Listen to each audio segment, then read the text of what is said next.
Welcome to Sheila Whittaker today. It's a real pleasure for me to reunite with my teacher 15 years ago. We've had Reiki attunement together, or I've had mine from Sheila. And I can't believe that we're actually meeting, and I'm really super excited. So, welcome, Sheila. Everyone, Sheila Whittaker, just to give you a small outlook on what Sheila does is she's a musician, sound healer, teacher, and book author. One of the world's leading gong practitioners, Sheila is an expert in the empowering work of sound healing. She's a professional violinist who draws on more than 40 years of music teaching experience. And although she still plays the violin, I presume, over the last 20 or more years, her work has been dedicated to the practice and teaching of sound healing, and specifically with the gongs. Sheila is the senior course tutor for the UK College of Sound Healing, running one of the main training courses for the college, the Gong Practitioner Course. She has also over many years taught other sound healing, gong, chant, mantra, and harmonium workshops under the college umbrella. She's a member of the UK Sound Healers Association and a member of Complementary Medical Association. She's also a traditionally trained Reiki master. In 2010, Sheila published her first book, Sound Healing with Gongs, which was the first book of its kind on this specialist subject and has become a classic reference book for those wishing to begin their journey with the gongs. Her second book on the gong, In the Heart of the Gong Space, was published in October 2012. This is a more extensive book on the gong and its effects for healing on all levels. Sheila has also recorded 3 gong CDs, Transcendence, Quantum Transformation, and Sounds of Stillness. Okay, welcome, Sheila. So nice to have you here. Lovely here. Great to be here after so many years. Yeah, it's incredible, isn't it? I was just Yeah. curious, obviously this is an extensive bio, but I wonder where it all started because obviously sound is really, sound is in your DNA as it is in ours, all of us, but in yours specifically a lot more than others. Yeah, I think so. Well, my mother was a pianist, and she was a professional pianist. Amazing, amazing musician. So the music is in the genes, really. And so I was brought up with music right from being in the womb, and she played the piano all the time. So that was my start in life. So it was obvious that I was going to be musical, and so I took up the violin when there were lessons at school at age 8, and then it kind of continued from there, really. So Yeah, that's amazing. So mom was a pianist and that took you on the journey. So did you always want to stick to violin or was there any other calling in terms of instruments? I was never particularly interested in wind instruments, but because my mum was a pianist, then I did start with the piano at age about 4, and had piano lessons at my kindergarten school, Yeah. and then and so I was playing the piano then, and then about age 8, then the violin lessons were offered at school, and so my mother enrolled me in the violin lessons. Oh, amazing, yeah. So and Yeah. then obviously that took you to your years in secondary school or college or university. Yes, so by that time, I went to a high school, and by that time I was having violin lessons at the Royal Academy of Music on Saturday mornings because I'd got in there as a scholarship Oh, student. wow. And so went for about 7 years. I went up every Saturday morning during term time to have lessons in violin, piano, oral studies. There were orchestras there that we played in, and choirs, and so I had an all-round musical education at the Royal Academy of Music until I was 18. So Wow, wow, that's amazing. yeah. So what brought you then to sort of the more, well, we can call it alternative sounds, but gongs and how did it happen? So when gosh. That's a long time ago. So, yes, I was professional violinist for about 20 years, I suppose. And Mm, then various things happened in my life. It's been quite an interesting and varied life, you know, so various things happened. And for about 10 years or so, I didn't really play music very much. And then when it came back, and it was always going to come back, mm, then I took up the violin again and started playing. And that's when sound healing came along. And I came across Simon Heather, the principal of the College of Sound Healing, at a Mind Bodies. I came across his leaflets at a Mind Body Spirit Fair that I went to. I actually went to the Mind Body Spirit Fair to see or to explore Reiki actually, because and I met my Reiki master there, mm, and I knew straight away he was the person that I wanted to do Reiki with, and but there was somebody else there who I'd gone to see, who was working with sound healing, and although I didn't gel with her, I didn't really connect with her. I picked up some leaflets there, and then when I saw Simon Heather's name and you know, and what he was doing, I was compelled to go and try out a workshop with him, and because it just drew me. The sound healing work just drew me, and so I went and studied with him, and then I started introducing sound healing into my work, and became a sound healer really, mm, and then the gongs came along. A bit later, maybe a couple of years later, I went to another Mind Body Spirit Fair, and Don Conroe, who everyone will probably have heard of. He's known as like the Grand Gong Master, and and so he was giving a talk, and and so I went to his talk in the afternoon at the festival, and before that, when I went into the festival in the morning, and I heard this sound, this kind of magnetic sound of the gong, yeah. and really, and it did magnetize me. I just kind of followed the sound because I thought it was not like nothing I'd ever heard before, Mm, and so I followed the sound of the gong to the booth in the corner of the festival where they were. Don was giving somebody a little taste of gong bath, and I just stood there and watched and listened, and I was just mesmerized by the sound. And then so I booked a little session with him, and then later on I went to the talk, and that was it really. That was I was hooked, and yeah, I went up to him afterwards. I'm quite direct when I know what I want and when something is right, yeah. and so I went over to him afterwards and said, no, I want to get a gong and I want to study with you. And he said, well, we're holding the training in a couple of weeks, and he gave me the leaflets, and so the Gong Master training was in like 2 weeks' time. So it just all slotted into place really beautifully, and that was the start of it all, the start of the Gong work Oh, that's in sound amazing. healing. It's incredible. Yeah, the gong is such a strong and unearthly sound almost, doesn't it? Like, I mean, for people who may not know, I did Reiki attunement with Sheila many years ago, 15 years ago, and you offered us a small taster of a gong bath, and it was first time in my life also. And the sound was so unearthly. It was just so just very unusual and a little bit scary. I found it actually. The sound was so strong Mm, that it really magnetizes people genuinely. mm, yeah, Yeah, it's amazing. So it that's does.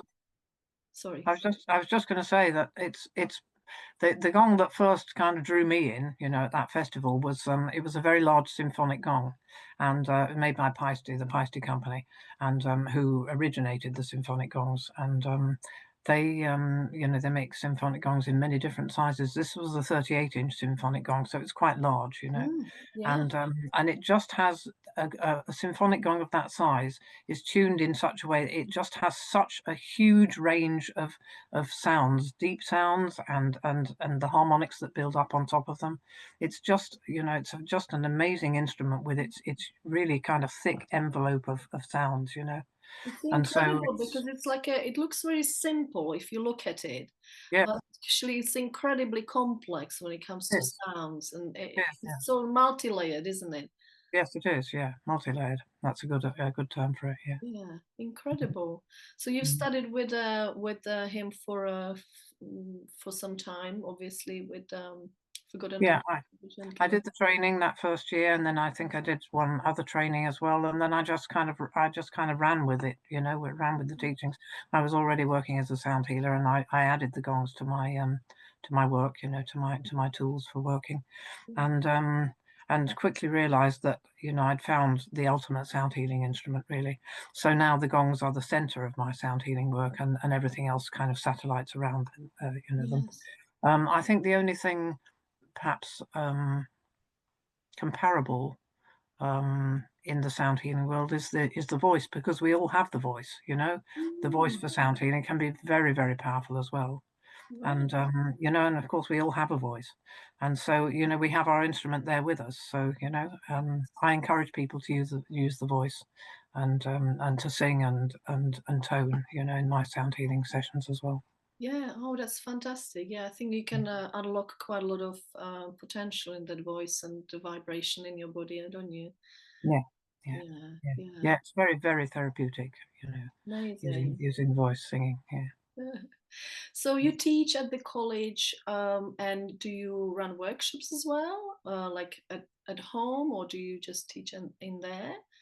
The college doesn't actually have a building. Mm. We teach, you know, the college tutors teach all over the country, wherever they are, and in some other countries as well. We have a couple of tutors in Dublin, and I think there are Oh, some in Canada as well. So the college doesn't actually have a base, but the base is wherever the tutor is teaching. right. So I'm based in Devon in the UK, and so that's where I do most of my workshops. Although I do travel occasionally, and sometimes I travel outside the country, you know, to do workshops. I wrote the Gong Practitioner Course for the college about 17 years ago, I think, and so for many years I was just teaching that course. It's a very comprehensive course. Um, it's over 5 weekends during the year, and each weekend is kind of a step, you know, leading to the next Mhm, weekend session, and we go over the 5 sessions in the year. We go into the work quite deeply, mhm, and you know, people leave after the year with a very, very good in-depth knowledge of the gong work, and how to use the gongs and other related instruments for therapy work.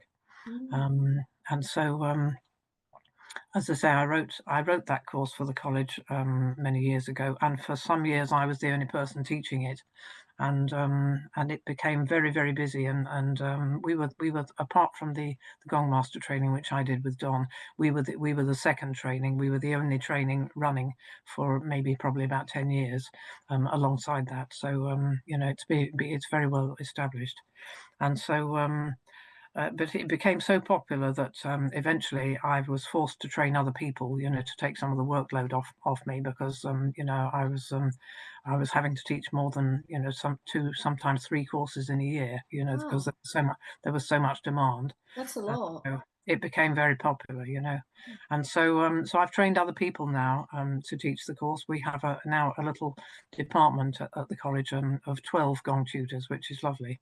Wow. And so so they you know, my other tutors now, they teach the course. I stopped teaching the course back in October, Mhm, because I wanted to concentrate on other things. You know, I've got other workshops, more perhaps more specialist workshops mhm, mhm, that I want to teach, and I'm still teaching the 2-day gong intensive workshops, which we cover all the basics, mhm. and so I'm doing those at the moment. But there will be some other specialist workshops at some point in the future. They're just kind of in the planning stage at the Yeah, so moment. sort So of transitioning slightly yes, to yes, it's different. Yeah, that's yeah, fantastic. Well, yeah. for people who never maybe tried a gong, and are quite curious, because it is it's something that really calls you. If anything, it Hmm. it calls you rather than you call it. I think. What would you Oh, say? yeah. What would you say that the gong sort of helps people with? What is it? What does it do to the body, to the human body? Well, I was with the public, and with people who are not used to the gong work, and you know, and haven't come across a gong before. Um, we always stress the relaxation side of it, really, because the very complex range of sounds of the gong have the effect of putting you into a state of meditation automatically. really. That's kind of the gist of it. What happens is that, when you start playing a large, for instance, symphonic gong, with a large range of sound, very kind of thick, wide range of sounds. The sounds all kind of merge together into a kind of drone sound, and so you have this kind of low rumble of sound, which sounds like a drone, which is very trancey. Actually, it has a very Mm. trancey effect on the human brain. And so most of the time in the West, certainly, we tend to spend a lot of time in the left side of our brain. And, we kind of, we've got to rush to meetings and make lists and, and cope with everyday life. And so a lot of people don't have very much opportunity to spend more time in the right side of the brain with the focus in the right side, which is our intuitive side, where we're creative Mm. and where we have our connection with source, and we get intuitive hits and perhaps visions, Mhm.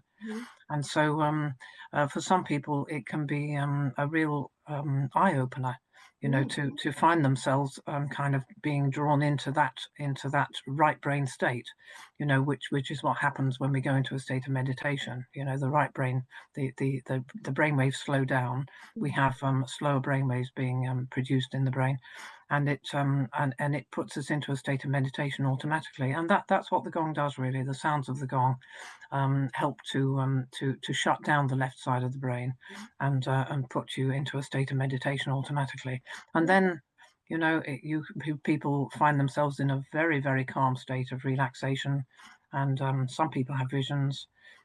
Some people feel very weightless and as though they're not part of their body. You lose all sense of time. Um, and we have known people to actually have out of body experiences. Mm. Don actually had an out of body experience when he first heard Yogi Bhajan play the gong at the end of a Kundalini yoga session, Yeah. and so he left his body and went to the and found himself looking down on it from the ceiling. Traveling. Yeah, yeah. While traveling. And sometimes that does happen to people. There's no worry, that you're not going to No. be able to get back or anything, because there's an attachment, so you can get Yes. back into the body anytime you want. But that does happen to people occasionally. They have a very, very deep meditation and an out of body experience, Amazing. I and guess. Sorry, carry on. sometimes there are other healing effects that happen. That with the sound um, permeates certain areas of the body that maybe need bringing back into a state of harmony that haven't been normal. That have kind of fallen into a disharmonious state, and so the plethora of sounds produced by a large gong can help to reharmonize the body and kind of retune it, and bring it back into a state of harmony. Yes, I presume that the gong can take you to a different brainwave state. Am I right in Yes, saying that? Yeah, and absolutely. depending Yes. on what gong it is, like what size and what it's attuned to, it's got different frequencies. Am I right in saying that? Yes, you are. Yes, yes. So the larger gongs are really the most powerful, and the more range of sound that you have in a gong, the more effect it's going to have on the various different areas of the body. That need bringing back into a state of harmony. So going back to you mentioned the brainwave state. So normally we have faster brainwaves going, with the left side of the brain in normal everyday life. But when we're in a relaxed position, maybe lying down, listening to the gongs, the brainwaves slow down, and so we get alpha brainwaves coming in, which make the meditation process start, and you come into a state of calm, and then if we allow ourselves then to go deeper, some even slower brainwaves, theta brainwaves come in, and then perhaps we might get visions, or some that it takes you into a kind of trancey, dreamlike state, Mm. and in that state, then your body is very relaxed, and everything, and then healing can happen much more easily. So Right. When I'm just curious, the monks, some of them they can get into gamma as well. Uh, yeah, is that yeah, is that yeah. something that gongs can do also? I think so, yes. Yeah, it's a very individual journey, and this is the beauty of it. You never know what's going to happen. You know, some people come sometimes with specific intention in mind, you know, for healing, and Yeah, other people just come with an open mind, and you know, you just don't know what's going to happen. And the thing is, it's always different yeah, because the person is always on a different area of their journey through yeah, life.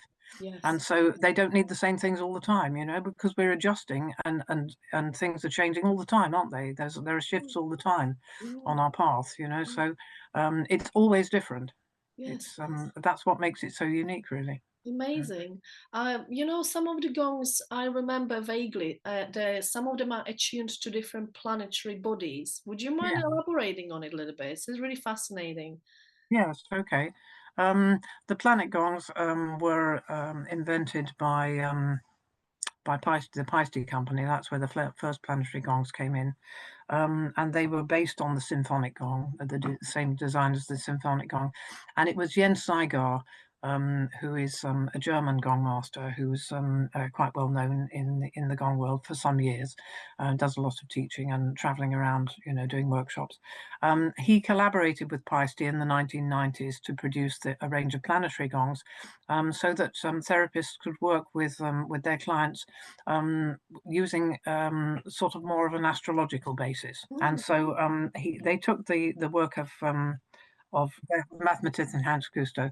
Um, he's written a book called The Cosmic Octave, and so in it he discusses the mathematical um, concept of everything in the universe being vibration, obviously, and he worked out the orbits of the planets around the sun, each of the planets around the sun, and because you know everything in creation is vibrating, then you should be able to attribute a vibration or a musical note, you know, to everything really, and so he worked out with his mathematical calculations you know the musical note attributed to each of the planets while orbiting around the sun, and wow. put that in his book, The Cosmic Octave. And so it was Jens Saigar who took that work, you know, and worked with Paiste to produce the planetary gongs, um, which were, you know, as I say, the same design as the symphonic, but they were tuned to these particular notes that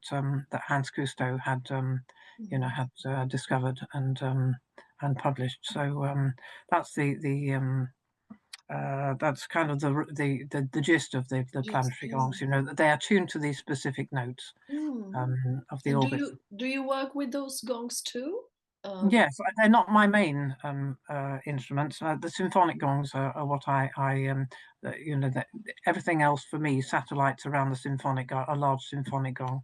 Mm. And I have a 38, which is my main instrument, and I have a 60 actually at home, a 60-inch symphonic gong, which is an amazing instrument. It's not a traveling instrument though. Yes.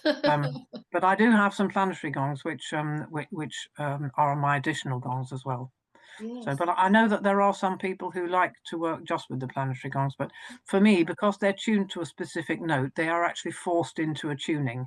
Mm. Um, and for me, and you can hear in the sound anyway. It just cut because of the tuning. It cuts down the range of the sound very slightly Ah, in a okay. planetary gong, and I like the widest range of sounds possible, and Right. so that's why I work with the symphonics really. Okay. So And in terms of the origins of the gongs, like where do you think? I mean, this is as old as consciousness probably is, but yeah, where did it come from? This whole idea, you know, it must be. It is genuinely like a divine thing that's been to me yeah. sent on Earth, and someone maybe channeled it.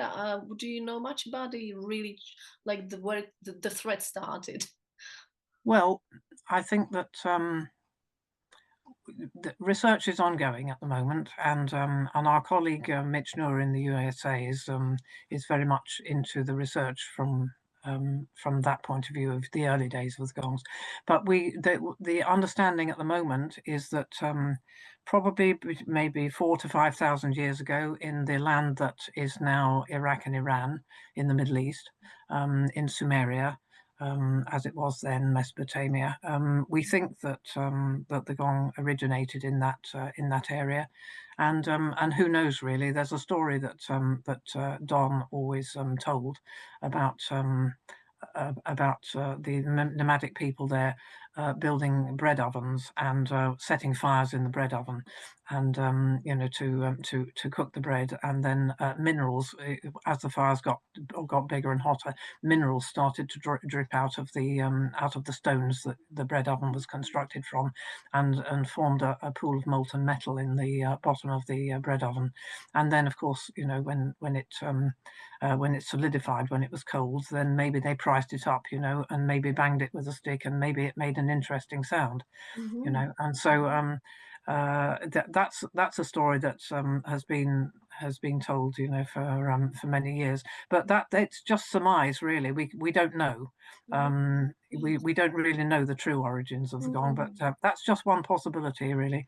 But we have colleagues in Greece who actually absolutely swear that the gong originated in Greece. So I know.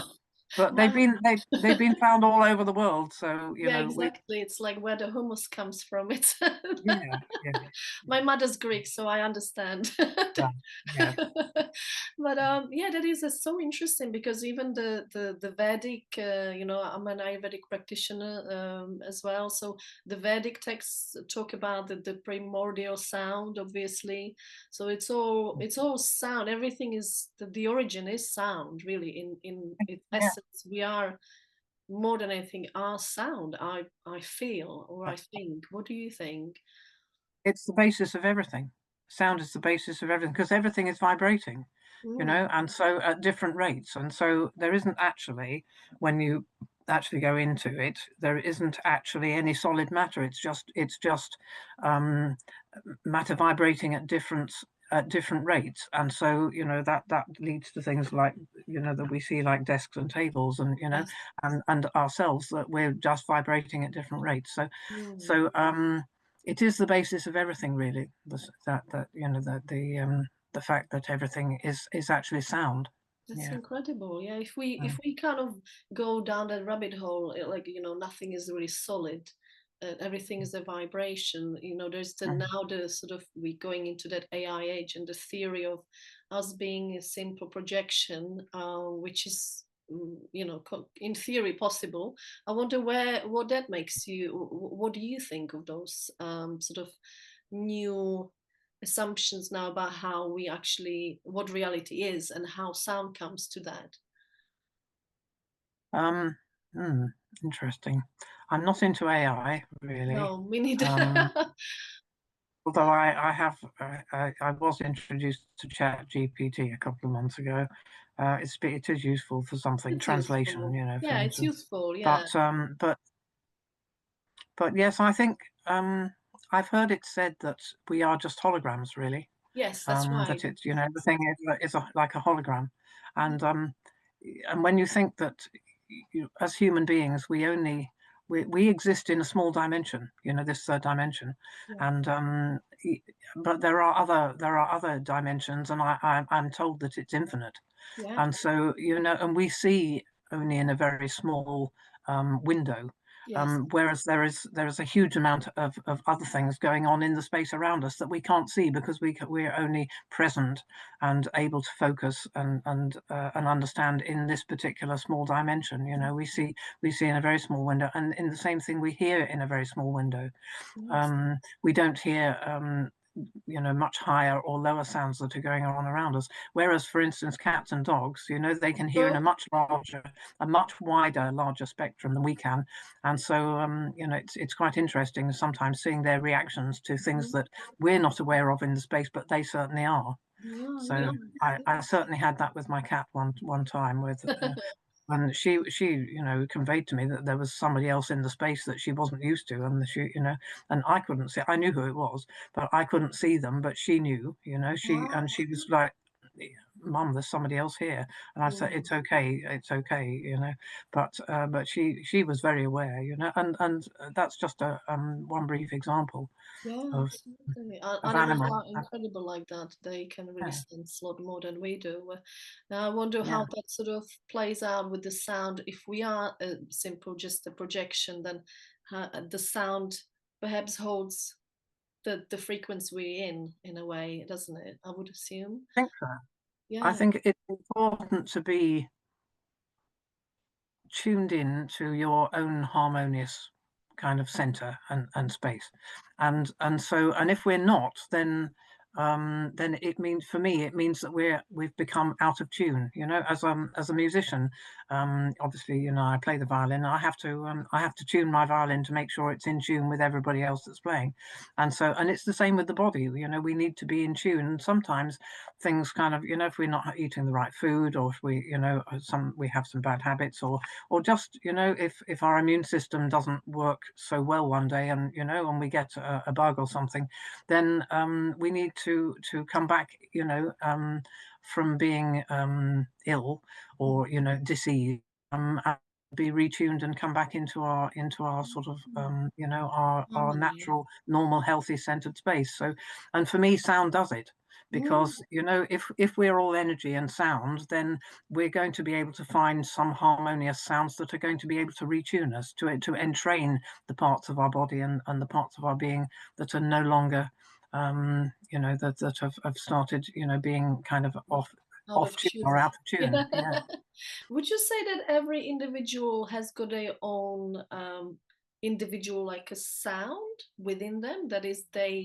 own, you know, like a little, like the DNA is individual, so is sound yeah. to a particular body? I think that's quite probable. Yeah, Yeah. yeah. I would think that's quite probable. I'm not. Yeah, I know about, you know, I'm okay with that, you know, with that teaching, Yeah. um, but I've not gone into it, you know, in any Sure. depth. But it wouldn't surprise me. Mm, Mm, yeah, I always yeah, thought that because because we're all so unique and individual, aren't we? You see, that's so right. That's yeah, right. So the tone should be individual. yeah. The the frequency, I suppose, is individual, isn't it? Mm. So would you say, or like on a personal level, it obviously helps to balance our bodies and the health and all health on all levels, emotional, physical, and spiritual. Um, on a global level, and when we talk about, you know, more the macro level, like on Earth, what we perhaps see now, you know, I don't follow news very much, but I need to know what's going on a little bit. But if we see a lots of disharmony right now, if we can call it that, that's Yeah, probably yeah, the least offensive word. yeah, And I yeah, wonder, yeah. how do you view that? Because this is like, in terms of sound and harmony, what's going on, and whether the sound healing can contribute to bringing balance in some way. I think so. I think the best thing we can do, with all the chaos in the world at the moment, and everything, all sorts of things are going on that, you know, that shouldn't be, really. And you know, and I think there's a huge amount of sorting out going on in the Yeah. world, actually. And um, and so I think the best thing we can do is work on ourselves, really. Okay. And if we bring ourselves back into a state of balance, and we're centered and grounded, and we have the right perspective and the right kind of viewpoint, and we're true to ourselves, then I think that's the best thing we can possibly do, really, because that then asks, we're in a state then that, because, you know, our energy field is huge, and you know, and we radiate our energy, you know, to other people, and in the environments that we're in. And Mm. so if we're balanced and centered, and, you know, and we're in a good state, then we radiate that out to other people. And so in that case, in that way, that we can help other people, you know, sort of become balanced as well, because we're having a positive effect. So I think that's the best thing that we can do, really, at the moment, is work on ourselves and make sure that we're in a good state. Mm. And you know, and if we all did that, then, you know, I think quite quickly the world would become a lot more harmonious, Yeah. and you know, we would have a good effect, radiating that out into the world, really. Yes, because I think, yeah, you're absolutely right in saying that everyone needs to start with themselves anyway, don't we? So Yeah, yeah. um, it's We like, have to live with ourselves, you see, you yeah, know. So we might as well live as being the best version of ourselves that we can be. Yes, you yes. know, in health and harmony, and having a clear mind and peace of mind, Mm, and you know, and being true to ourselves, and it's the optimum really. And yes. so you know, we only have this one body in this lifetime, so we, you know, and this one brain, so we might as well do the best we possibly can for ourselves, I think. Yeah, I mean, so many people feel so overwhelmed at the moment. I think it is almost hard for them to pull themselves out of it. It's like to me, it's a bit like a whirlpool, you know, like it's just sort of sucking you in, and it's Yeah. very hard to come out of it. And I think people find it genuinely very hard. And I have lots of clients also because I work as a therapist. I can see how people get so affected by this. Obviously, people can try sound healing and things like that. They are amazing tools. But is there any other advice that you would have? But you maybe what you do in your life, apart from obviously teaching and doing sound healing? How do you cope with the world as it is, and how do you view it in sort of from a bird's eye perspective? You know, because these are quite big cycles, and I think people can get a bit caught up in that little micro, you know, level. But if Yeah. I feel like if we look at it from a bigger perspective, maybe that helps us to deal with it a bit better. I think you've hit the nail on the head, really. I think looking at everything from a much higher point of view Mm, um, is the best way, really, at the moment. You may have heard of the Pam Gregory, the astrologer. You know, she always says, "Look at everything from the eagle's perch," yeah. and I think that's a good way of putting it. I totally agree with her there. And incidentally, the Jupiter gong, the Jupiter planetary gong by Paiste is the harmonizer. You know, that's the gong that that tends to you know, bring you into that space of Really? looking at things. Yeah, it's said to have that effect. So Mm. um, yes, when I listen to the sound of that gong, it always makes me feel okay. Everything's all right. Ah, oh, Everything's that's all good. right. Yeah. So so that's, you know, I you look at everything from the higher point of view, because there's always a lesson in everything. You Yes. know, there's always some reason why things happen. There's a lesson in, you know, for me, there's a lesson in everything. And so I always try and take that higher point of view, and it's not just about me on the small things that, you know, there's a much wider perspective, Mm. really. And so and on the more practical sort of side, I eat carefully. I'm very fussy about what I eat. You know, I eat in a certain way.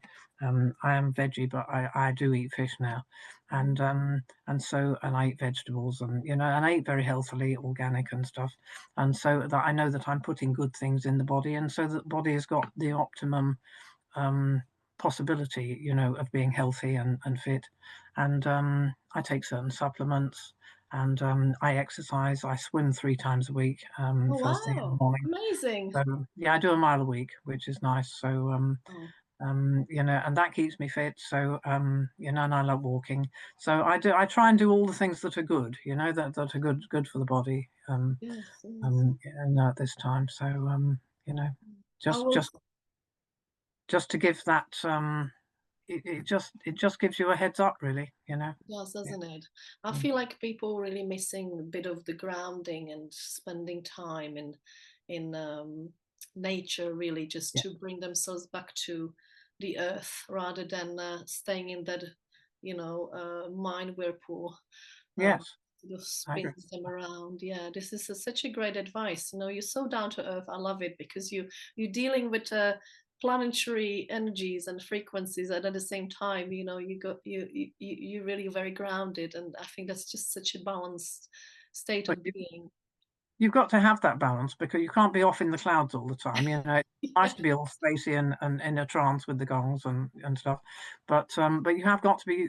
We have to live on this planet. You know, this is our Yes. planet, and so you know we're in a life here, and so you know you have to be grounded and be able to cope with everyday life and everything that's going on. So, you know, I think it's very important to be you know, to be to have that balance. You know. Yes. Yeah, Um, absolutely. I can't agree more. Yeah.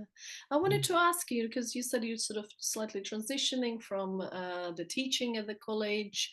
You have some new things coming that you might be working on. What's cooking? What are you cooking? I don't want to talk too much about those at the moment, but Oh, you can. Okay. Is there well, anything I can you'd talk a like to little bit share? about them. Yeah. Some might be some more specialist workshops. Hmm. I've got some ideas for some things that other people aren't teaching, you know, Okay. that not that I've heard of anyway. And so yes, just some more specialist areas in the gong work. And Amazing. so yes, and but I at the moment things are a little bit up in the air venue-wise because at some point I will have my own venue, but it's not happened yet. But at some point it will, and because the venue that I've been in for years, it is actually up for sale, so that's kind of forcing a change anyway. It's Wow. but but at the moment everything is in the planning stage because I'm just waiting for certain things to happen. So. Mhm. mm, Okay, well, I can't wait to hear more later. And I assume it's gonna be on your website once it's all ready to Yeah, go. yeah, will be. So obviously, I will put all the links to your website and any info to your books. And I know you have the CDs as well. If you'd like to, I'm very happy to put the links down. So you guys, anyone who listens today and watches us, you can explore it later or get on maybe a newsletter if you do newsletter. Sheila, I'm not sure. I Uh, don't have a newsletter these days. I don't really have time, sure. but they can go on my website, SheilaWhittaker.com, Mhm. and there's a contact. You can send me a message via the contact form, and then and then I can put you on a waiting list for workshops, Amazing. um, or you can just keep an eye on the website and see what's going on. Because Mm. everything will be on my website. Yeah, yeah, amazing. Well, I can't thank you enough for today, Sheila. It was just an absolute delight to see you after 15 years. Yeah, lovely. Not in Yeah, person, but the AI sometimes helps, even if we yeah, don't like it that much. yeah, yeah. Oh, thank you ever so much for all your wisdom, the knowledge, and I think people will really appreciate that and know a bit more about sound healing and how powerful yet simple it is and can be, whether with a gong or their own voice. Mm. And yeah, I hope that you guys explore Sheila's work because she is genuinely a gem in this country, and there are not many similar people like Sheila. So yeah, thank you so much, Sheila, for today. It You're was very a welcome. pleasure. It's a pleasure. Yeah. Lovely. Thank you.